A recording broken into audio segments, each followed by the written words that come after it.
नमस्कार दोस्तों, हम फिर से लेकर आ चुके हैं आप लोगों के लिए शाम की सभी ताज़ा और बड़ी खबरें। फटाफट अंदाज में एक एक कर बताएंगे आपको आज देश और दुनिया से क्या बड़ी खबरें निकलकर सामने आ रही हैं। लेकिन उससे पहले दोस्तों एक नज़र डालेंगे सुर्खियों पर। प्रधानमंत्री नरेंद्र मोदी के ऊपर गरजे राहुल गांधी, बोले तानाशाह घमंडी राजा। जी हाँ, आपको बताते चले जिस तरीके से पहलवानों के साथ कल व्यवहार हुआ है उसको लेकर अब राहुल गांधी बीजेपी पर हमलावर हो गए। वहीं पर अगली बड़ी खबर में हम आपको बताएंगे दोस्तों, दरअसल आपको बताते चले असदुद्दीन ओवैसी ने बीजेपी के खिलाफ खोला मोर्चा, बोले ये है बेटी पढ़ाओ बेटी बचाओ। आपको बताएंगे ओवैसी ने क्यों बीजेपी के इस सारे कार्यक्रम को जो है वो एक तरीके से एड शूट बता दिया है। वहीं पर अगली बड़ी खबर में हम आपको बताएंगे दोस्तों, प्रधानमंत्री ने खुद ही अपने पैरों पर मारी कुल्हाड़ी। आपको बता दें कल प्रधानमंत्री जिस तरीके से नए संसद का उद्घाटन कर रहे थे हो गया कुछ उल्टा। दिन भर पहलवानों का हंगामा जारी रहा, कैसे लड़कियों को घसीटा गया इसके बारे में भी बताएंगे। वहीं पर अगली बड़ी खबर में हम आपको बताएंगे, बजरंग पुनिया बोले बीजेपी आरोपी को अपने साथ बैठा रही है, अपने साथ खिला रही है, उसके ऊपर 7 दिन लगे, हमारे ऊपर 7 घंटे में एफआईआर दर्ज कर ली गई है इन सब खिलाड़ियों के ऊपर। बताएंगे क्या कुछ मामला है।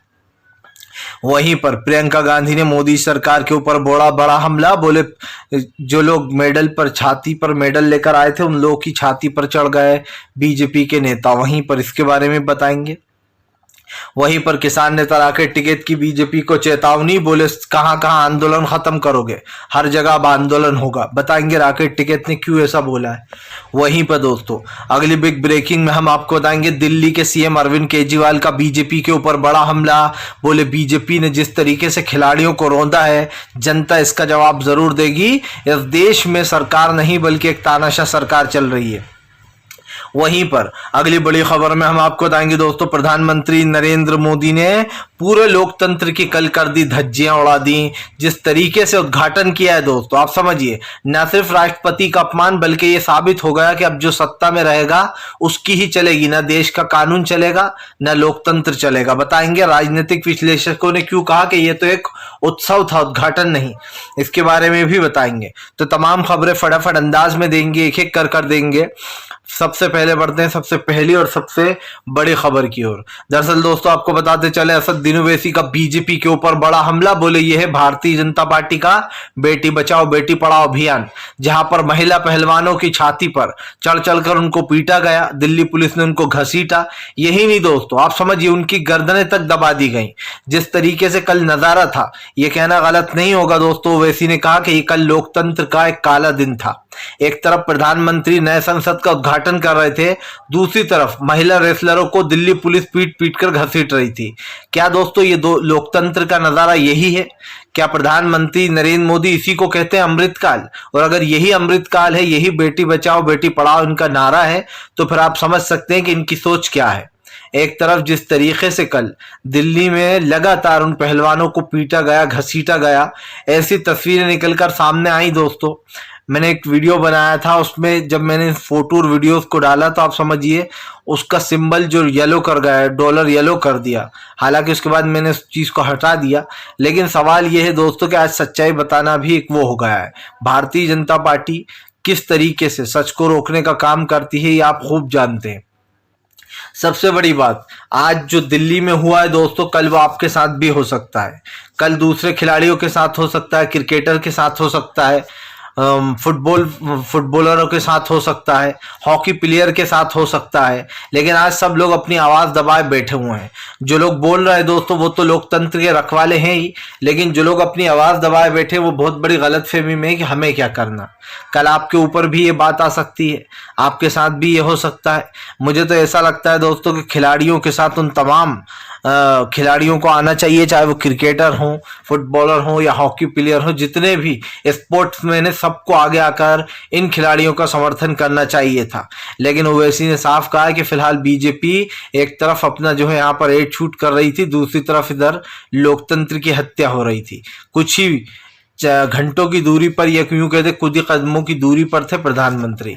फिलहाल चलिए बढ़ते हैं एक और अगली बिग ब्रेकिंग की तरफ। बता दोस्तों अगली जो बड़ी खबर निकल कर आ रही है आपको बताते चले दोस्तों, भारतीय जनता पार्टी के ऊपर गरजे राहुल गांधी, प्रधानमंत्री को बता दिया तानाशाह राजा।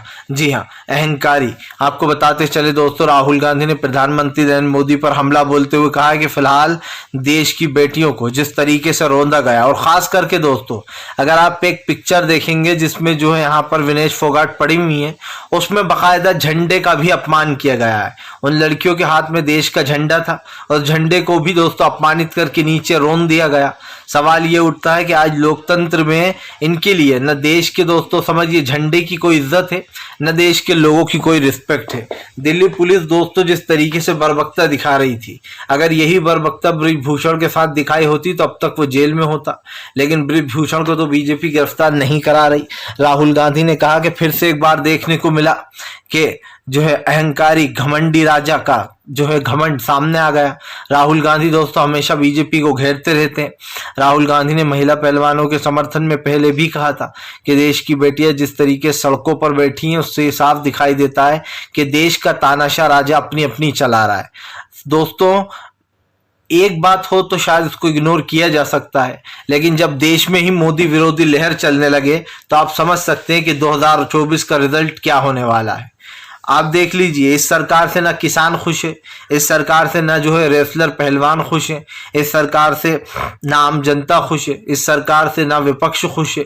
तमाम जितने भी लोग हैं, या फिर यूं कहते कि तमाम जितनी भी एक बीजेपी ने जो अपनी छवि बना ली है, उस छवि को दोस्तों अब बीजेपी मिटा नहीं पाएगी। इस बार 2024 के लोकसभा चुनाव में आप देखना बीजेपी का इतना बुरा हाल होगा कि देश की जनता दोस्तों इनको उठाकर बाहर तो फेंकेगी, लेकिन ये भी बता देगी कि देश की जनता से ऊपर सरकार नहीं होती है।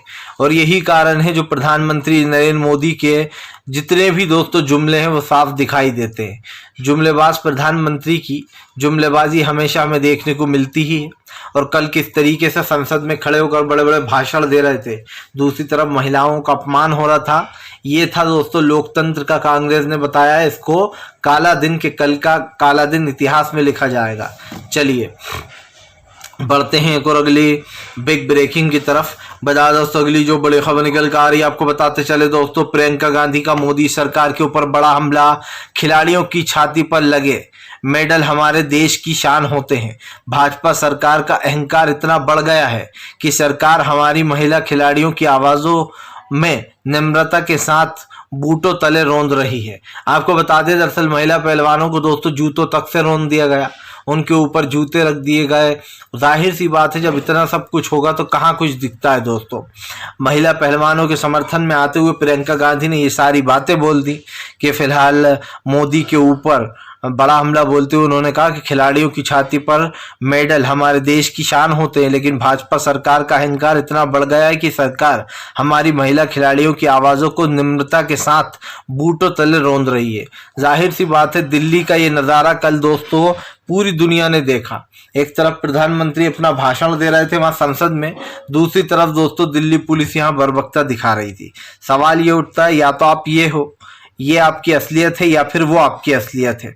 हालांकि बीजेपी की असलियत तो दोस्तों यही है जो कल हमने दिल्ली पर देखी है, क्योंकि जाहिर सी बात है जो लोग महिलाओं के सम्मान की बात करते हैं उनका असली रूप तो लोगों के सामने आ ही चुका है। और सर यही बात नहीं दोस्तों, उनके बेडशीट उठा ले गए, उनके धरने के स्थलों को पूरा तोड़ दिया, उनके जो तंबू वगैरह लगे थे उसको उखाड़ दिए। लेकिन जब देखा कि किसानों का धरना बढ़ गया है, राकेट टिकट धरना देकर बैठ गए हैं, यही नहीं जगह जगह जो है यहाँ पर महापंचायतें हो रही हैं, उसको लेकर राकेट टिकट ने शर्त रखी थी कि पहले इनको छोड़ा जाए तभी होगी बॉर्डर खाली, जिसके बाद उनको रात को छोड़ दिया गया, हालांकि जो रेसलरों को। लेकिन दोस्तों जो हुआ वो बहुत ही निराशाजनक था। फिलहाल चलिए बढ़ते हैं एक और अगली बिग ब्रेकिंग की तरफ। बता दोस्तों अगली जो बड़ी खबर निकल कर आ रही है आपको बताते चले दोस्तों, अरविंद केजरीवाल का बीजेपी के ऊपर बड़ा हमला, भावुक हुए केजरीवाल। दरअसल आपको बताते चले सत्येंद्र जैन से मिलने के बाद केजरीवाल ने बीजेपी को घेर लिया। केजरीवाल का कहना है कि सत्येंद्र जैन की यह हालत बीजेपी की वजह से है। आज हमारे देश के लोकतंत्र को खतरा है, जो लोग भी अच्छा काम करते हैं बीजेपी उन्हें अच्छा काम करने से रोकती है। आपको बता दें केजरीवाल ने प्रधानमंत्री नरेंद्र मोदी के ऊपर हमला बोलते हुए कहा कि प्रधानमंत्री नहीं चाहते कि देश में में ईमानदार सरकारें रहें, वो अच्छा काम करें। बीजेपी चाहती है कि सिर्फ देश में वो एक ही सरकार बचे जो देश को दोस्तों आप समझिए अपने तरीके से चला सके। सवाल ये उठता है दोस्तों कि आज विपक्ष को डराया जा रहा है, विपक्ष को धमकाया जा रहा है। मोदी सरकार के 10 साल हो चुके हैं, 9 साल हो चुके हैं, लेकिन इस 9 साल में कुछ नहीं हुआ और 1 साल बाद 2024 भी आ गया है। तो ये कहना तो गलत नहीं होगा दोस्तों कि इस जितने भी ये 9 साल थे दोस्तों, इन 9 सालों में प्रधानमंत्री का अगर आप कामकाज निकाल कर देखेंगे तो क्या किया जनता के लिए, गरीबी के लिए, बेरोजगारी के लिए, अगर आप निकालेंगे तो कुछ नहीं दिखेगा। क्योंकि जाहिर सी बात है दोस्तों, इन मुद्दों पर भारतीय जनता पार्टी पूरी तरीके से सिमट चुकी है। बीजेपी के पास दोस्तों कोई मुद्दे नहीं है। भारतीय जनता पार्टी सिर्फ उन्हीं मुद्दों को उठाती है, या तो वो हिंदू मुसलमान से जुड़े हो दोस्तों, या फिर अदर चीज़ों से। और जाहिर सी बात है, जब आप इन मुद्दों पर चुनाव लड़ोगे तो जनता सोचेगी कि इनसे हमारा क्या होना है।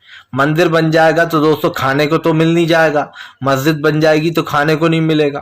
जाहिर सी बात है, बात रोजगार पर होना चाहिए, बेरोजगारी पर होना चाहिए, लेकिन सरकार इन मुद्दों को गायब कर देती है। सरकार जो है हिंदुत्व पर चुनाव लड़ती है।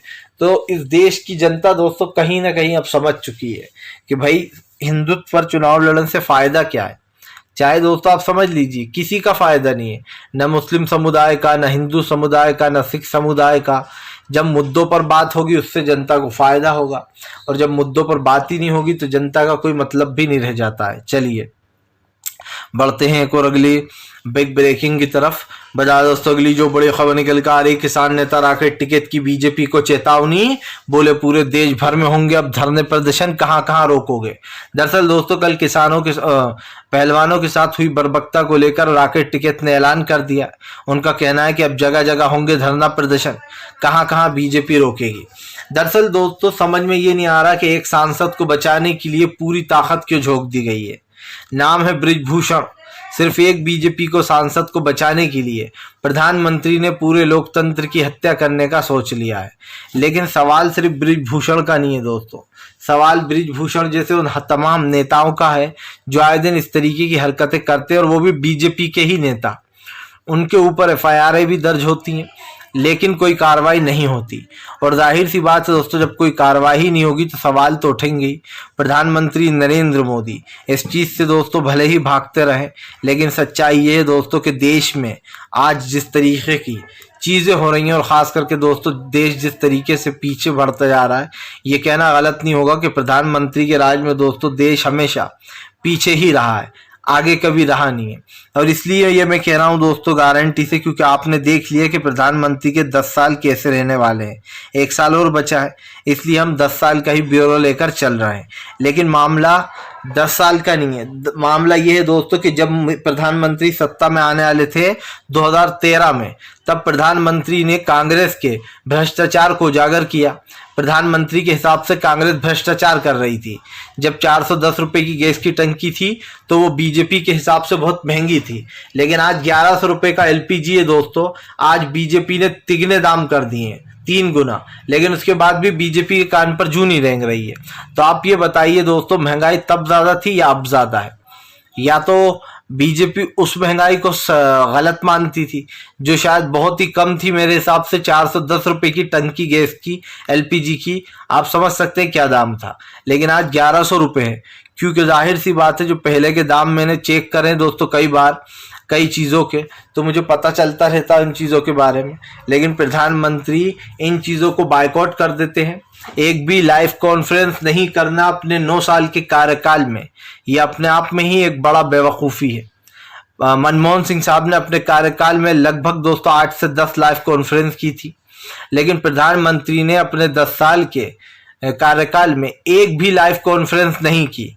और ना करने का वजह आप जानते हैं कि सच्चे पत्रकार पूछ लेंगे कि बेरोजगारी महंगाई पर क्या किया, इसीलिए प्रधानमंत्री आते ही नहीं है लाइव फिलहाल। चलिए बढ़ते हैं एक और अगली बिग ब्रेकिंग की तरफ।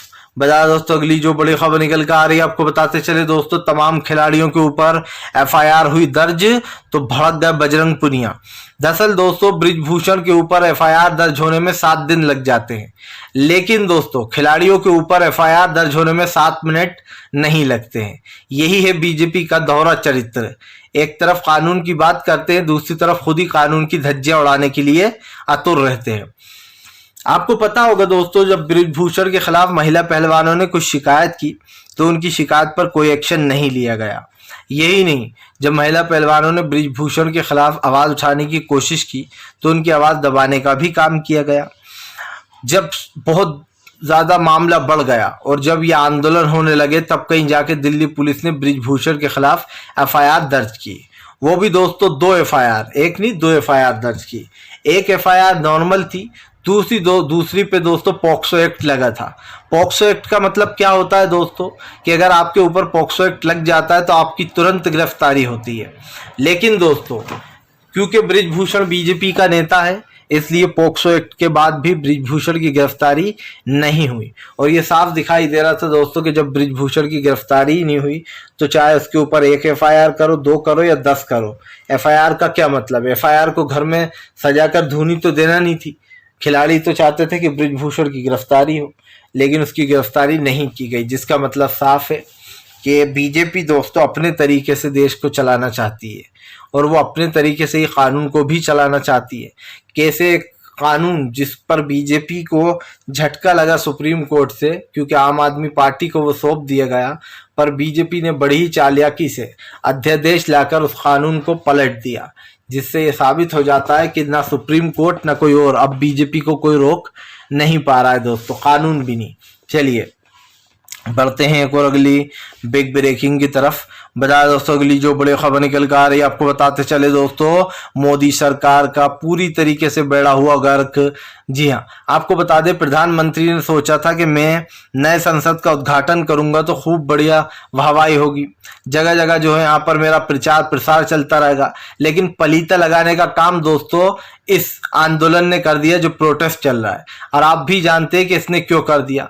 कल मोदी सरकार के संसद भवन के उद्घाटन से ज्यादा रेसलरों के दिल्ली के जंतर मंतर पर हो रहे हंगामे को लेकर ज्यादा चर्चा थी। और ये चर्चा इसलिए थी दोस्तों कि एक तरफ तो प्रधानमंत्री जो है उद्घाटन कर रहे थे, दूसरी तरफ दिल्ली पुलिस महिलाओं को रोंदने का काम कर रही थी। यही कारण रहा कि कल बीजेपी के पूरे कार्यक्रम में पलीता लगाने का काम कर दिया प्रोटेस्ट ने। और आप भी जानते हैं दोस्तों कि जब कहीं पर जरा सी भी चिंगारी लग जाती है तो धुआं उठना शुरू हो जाता है, और वो धुआं वहीं से उठ रहा था दिल्ली के जंतर मंतर से। यानी कि उस धुएं की जो लपटें थी वो प्रधानमंत्री तक तो पहुंच रही थी दोस्तों। और उन्होंने जो कल कार्यक्रम का जो उद्घाटन किया, जिस तरीके संसद का, लोकतंत्र की तो खैर उन्होंने पहले ही हत्या कर दी राष्ट्रपति से उसका उद्घाटन ना कराकर। लेकिन दोस्तों जो प्रोटेस्ट चल रहा था उसने बीजेपी में और पलीता लगाने का काम किया, क्योंकि जाहिर सी बात है चर्चा फिर आंदोलन की होने लगी। लोग इस आंदोलन पे आ गए कि भैया ये महिला पहलवानों खिलाड़ियों के साथ क्या हो रहा है। तमाम बीजेपी के नेताओं ने साथ दिया मोदी का और कहा कि मोदी ही करके रहेंगे इसका तो उद्घाटन। यानी कि जो राष्ट्रपति आप करते रहते हो आदिवासी समाज, वो सिर्फ आपका एक नाटक है, आपका एक ढोंग है जो जनता ने देख लिया है। क्योंकि दोस्तों आप समझिए, खुद ही की बीजेपी की राष्ट्रपति है, लेकिन बीजेपी ने अपनी राष्ट्रपति से उद्घाटन नहीं कराकर इस बात का प्रमाण दे दिया विपक्ष को कि ये जो बीजेपी हमेशा करती रहती है आदिवासी दलित, ये सिर्फ और सिर्फ इनका नाटक है। चलिए बढ़ते हैं एक और अगली बिग ब्रेकिंग की तरफ। बता दोस्तों अगली जो बड़ी खबर निकल कर आ रही है आपको बताते चले दोस्तों, प्रधानमंत्री नरेंद्र मोदी के ऊपर भड़की सुप्रिया श्रीनेत। बोले भारतीय जनता पार्टी हमेशा से महिलाओं का अपमान करती रही है, इनके बीजेपी के नेता रेपिस्ट और महिलाओं को दोस्तों उत्पीड़न करने वाले लोग भरे पड़े हैं। जाहिर सी बात है दोस्तों, कांग्रेस की तेज तर्रार नेता सुप्रिया श्रीनेत ने बीजेपी के कल ऐतिहासिक दिन जिसको बीजेपी बता रही थी, सुप्रिया श्रीनेत ने उसको काला दिन बता दिया है। बोले लोकतंत्र में लिखा जाएगा आज का काला दिन दर्ज हो चुका है, जहां एक तरफ दोस्तों विपक्ष ने बीजेपी के सारे सपनों पर पानी फेर दिया संसद में ना जाकर, तो वहीं दूसरी तरफ महिला पहलवानों के साथ दुर्व्यवहार करके बीजेपी ने ये साबित कर दिया दोस्तों कि वो देश में कौन सी राजनीति चाहती है। और ये राजनीति के खिलाफ कहीं ना कहीं दोस्तों जनता जो है वो सरकार के ऊपर हमलावर हो गई है। और मैंने पहले भी कहा है दोस्तों कि भारतीय जनता पार्टी की जो एक असलियत है वो साफ दिखाई देती है और कहीं ना कहीं ये उजागर हो गई, ये और अच्छा है। अब जनता को कम से कम पता लग गया कि कौन बेटी बचाओ, बेटी बचाओ और बेटी बचाओ है। फिलहाल दोस्तों वीडियो अच्छा लगे तो लाइक करिएगा, चैनल पे पहली बार आए सब